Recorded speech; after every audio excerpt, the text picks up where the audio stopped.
São Paulo, 1926. Foi nesse ano e local que o Dr. Gastão Fleury abriu um pequeno laboratório de análises clínicas, que basicamente estuda amostras do nosso corpo, como o sangue e a urina, para entender como é que anda a nossa saúde. Só que esse laboratório já nasceu com uma diferença bem importante. A maioria dos laboratórios na época nem fazia exame de sangue sofisticado, e os resultados demoravam dias. Só que desde aquele início, o Dr. Gastão tinha uma obsessão por fazer as coisas melhor, por trazer inovação para um serviço que ainda era bem básico. O Dr. Gastão queria mais rapidez e precisão, algo quase revolucionário para aquela época. E foi exatamente isso que fez aquele pequeno laboratório prosperar. Uma curiosidade interessante é que a inovação estava tão enraizada nas veias da empresa que a Fleury foi a primeira empresa do mundo a disponibilizar os resultados dos exames na internet. Hoje, quase 100 anos depois, essa mesma obsessão por inovação continua no coração do Fleury, só que agora em uma escala gigantesca. O que começou como um pequeno laboratório em São Paulo, hoje é a segunda maior empresa de medicina diagnóstica do Brasil, fazendo centenas de milhões de exames por ano e faturando mais de 2 bilhões de reais por trimestre em 2025. Mas para entender como aquele pequeno laboratório virou essa gigante, vamos voltar para o ano de 2002. Naquele ano,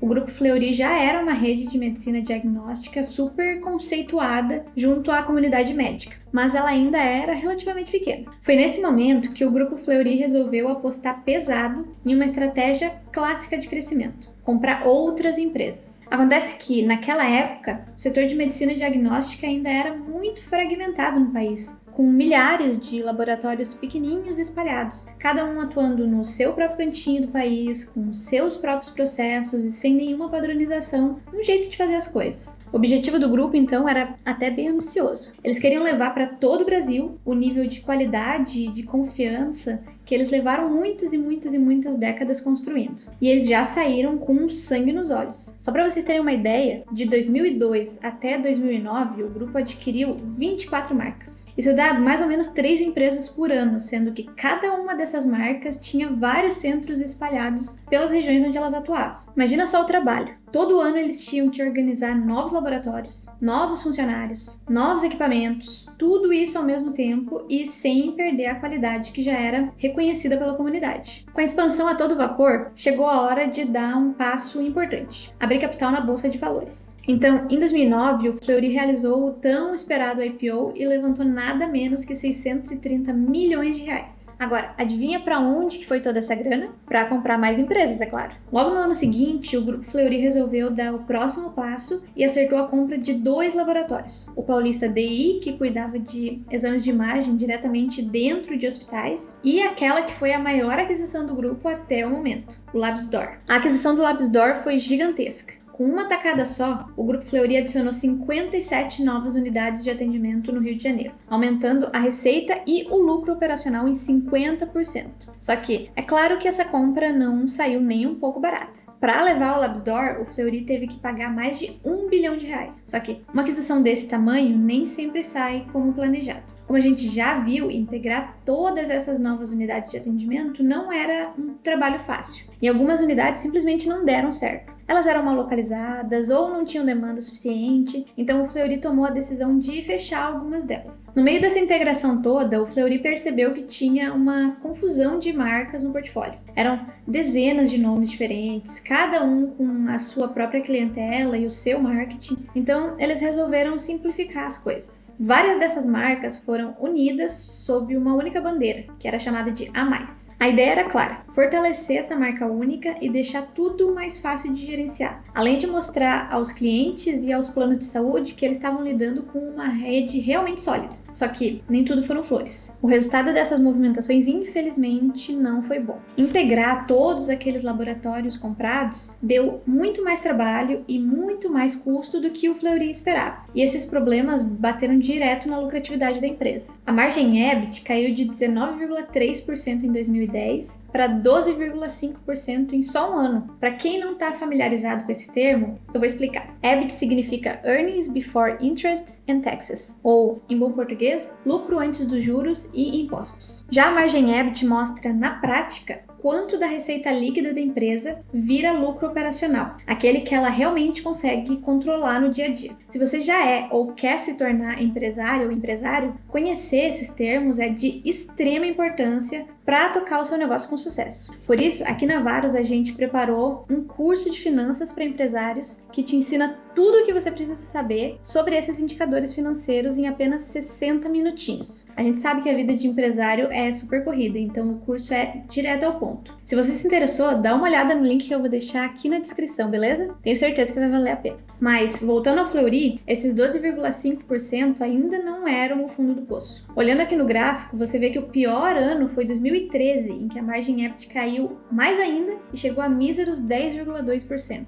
Para deixar isso mais concreto, imagina o seguinte: se a empresa faturasse 1 milhão em 2010, sobrariam cerca de 193 mil reais de lucro operacional. Já em 2013, com esse mesmo 1 milhão de faturamento, sobrariam só 102 mil, porque os custos dessas novas unidades passaram a comer uma fatia muito maior da receita. Além da lucratividade, outra coisa que também diminuiu bastante foi o apetite por novas fusões. Afinal de contas, as experiências recentes tinham sido bem traumáticas e não estava sobrando grana suficiente. Com os resultados bem fracos, o grupo passou a trocar de CEO como os times de futebol trocam de técnico tentando se salvar no finalzinho do campeonato. Ainda em 2011, o Omar Hawash assumiu o cargo de manda-chuva do laboratório, substituindo o Mauro Figueiredo, que estava na cadeira desde 2005. Só que o Omar não ficou muito tempo no cargo. 2 anos depois, ele já deu lugar a Viviane Rosso, uma ex-diretora do grupo. Só que a Viviane também não durou um ano como presidente e já foi substituída por Carlos Marinelli, que foi o primeiro não médico a comandar a empresa. Foi nas mãos de Marinelli que o resultado do Laboratório Paulista voltou a ser saudável. Foi ele quem percebeu que as unidades adquiridas e abertas depois do IPO não estavam performando bem. A realidade é que praticamente toda a geração de caixa do grupo vinha das unidades antigas. Aí, para piorar a situação, o setor de laboratórios como um todo entrou numa fase complicada. Os custos estavam subindo, mas as empresas tinham muita dificuldade de repassar esses aumentos para os planos de saúde, que são, de longe, os principais clientes dos laboratórios. Aí, para virar esse jogo, o Marinelli resolveu focar em 4 pilares. O primeiro deles foi aumentar a produtividade dos funcionários no atendimento, que basicamente significa atender mais pessoas no mesmo tempo, com filas menores e menos tempo perdido no balcão. O segundo foi aumentar a produtividade na coleta de exames, o que passa muito por logística. A amostra de sangue, por exemplo, estraga cerca de 8 horas depois da coleta, e ninguém vai gostar de voltar para o laboratório para tirar mais sangue porque deu erro no transporte. Então a ideia aqui era organizar melhor as rotas, os prazos e os processos para fazer mais coletas por dia com menos desperdício. O terceiro ponto era aumentar a taxa de uso de equipamentos mais caros, como ressonância e a tomografia. Aqui a lógica é bem simples. Mesmo que esses aparelhos custam caro, eles também permitem uma margem de lucro maior. Afinal de contas, uma ressonância custa bem mais caro do que uma análise de sangue. Então,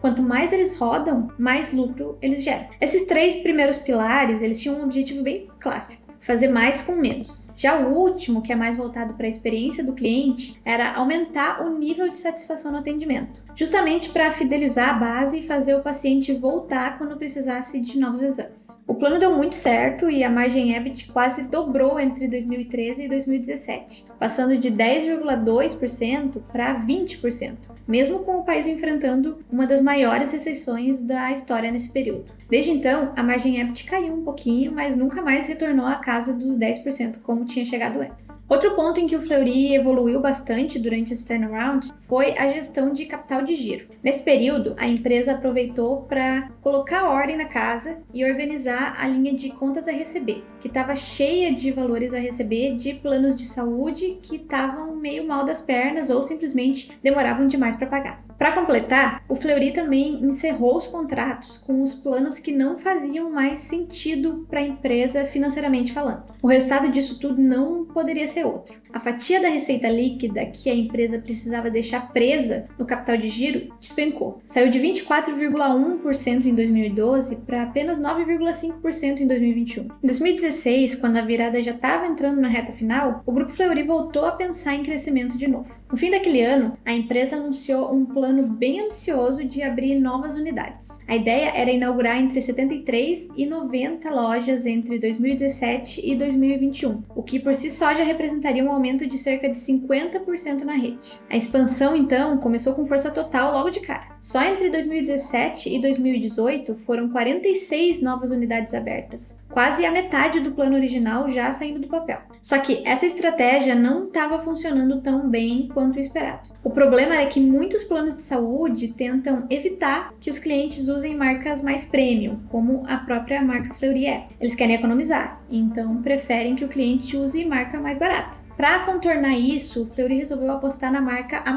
que é uma espécie de irmã mais acessível da marca principal, que atende um público mais intermediário e tem muito menos resistência desses planos. Só que aí o grupo esbarrou em outro problema. Acontece que os planos de saúde não credenciam a marca inteira de uma vez, mas cada unidadezinha precisa de uma aprovação individual. É como se cada laboratório tivesse que bater lá na porta do plano pedindo para ser indicado. Para você ter uma ideia de como isso bateu no Fleury, só cerca de 65 a 70% das unidades da A+, já nasciam credenciadas no momento da abertura. O restante simplesmente não tinha os principais clientes. O resto tinha que esperar a liberação e isso atrasava a tão planejada expansão. Para não piorar a situação, o grupo resolveu diminuir o ritmo de abertura de novas lojas e voltar às origens, saindo às compras novamente e adquirindo laboratórios que já eram credenciados pelos planos. Foram aquisições no Rio Grande do Sul, no Espírito Santo, no Rio de Janeiro, no Pernambuco, no Maranhão, e o resultado dessas compras foram 68 unidades novas no portfólio, que custaram R$500 milhão aos cofres da empresa. Ainda no ritmo de testar estratégias, em 2018 o grupo resolveu fazer uma nova aposta, arriscada também. A ideia era deixar de ser somente uma empresa de medicina diagnóstica e se transformar num ecossistema mais completo de medicina de baixa complexidade. A entrada em novas áreas se deu através de um novo segmento, conhecido como Novos Elos, que funciona como um braço do grupo para cuidar de tudo que não é análise clínica. Com o Novos Elos, o Fleury passou a atuar em várias frentes. Tem gestão de saúde para acompanhar a jornada médica do paciente do começo ao fim. Tem hospital dia e aplicação de medicamentos mais complexos para quem precisa de procedimento rápido, só que com um cuidado profissional. Tem oftalmologia para quem precisa de consulta e tratamento específico. E tem até teste genético, que são aqueles famosos por descobrir quem é o pai, igual o que passava no programa do Ratinho. Só que 2021 veio e trouxe uma surpresa. O Marinelli pediu para sair do cargo de presidente do grupo e no lugar dele entrou a Giane Tsutsui, uma médica que já fazia parte da diretoria da empresa desde 2012. Só que se engana quem pensa que a Giane iniciou o mandato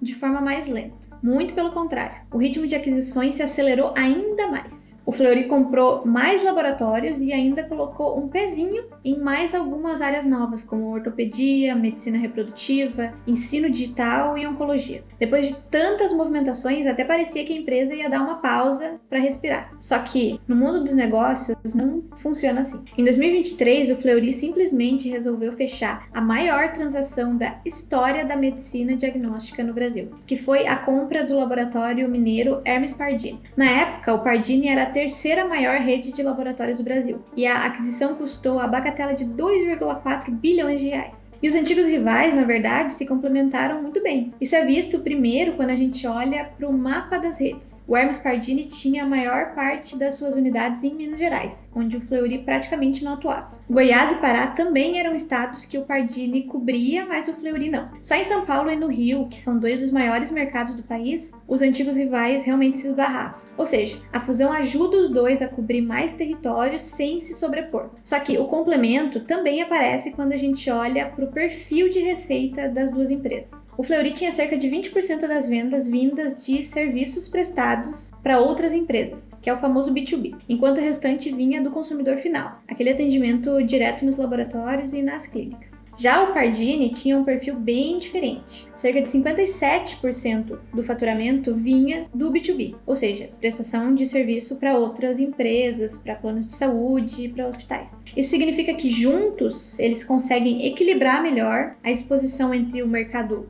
corporativo e o consumidor final. Bom, mas como vocês viram, a compra do Pardini foi bem cara. Para conseguir manter esse ritmo de crescimento acelerado com tantas aquisições e, ao mesmo tempo, reduzir a alavancagem, o Grupo Fleury resolveu fazer um aumento de capital via follow-on. Na prática, isso significa que a empresa emitiu novas ações e vendeu no mercado, levantando um dinheiro novo. Nesse caso, foram 49,1 milhões de ações a R$ 17,27 cada, totalizando 847 milhões de reais que ajudaram a financiar as estratégias de expansão sem pesar demais no caixa. Com tantos movimentos de expansão, não surpreende que o laboratório tenha crescido tanto na última década. Entre 2009, que foi a época do IPO, e 2021, antes da fusão com o Pardini, o Grupo Fleury cresceu a receita bruta em média 14% ao ano, passando de pouco menos de 1 bilhão para mais de 4 bilhões. E, depois da fusão, com toda a expansão que rolou, esse crescimento anual saltou para quase 17%.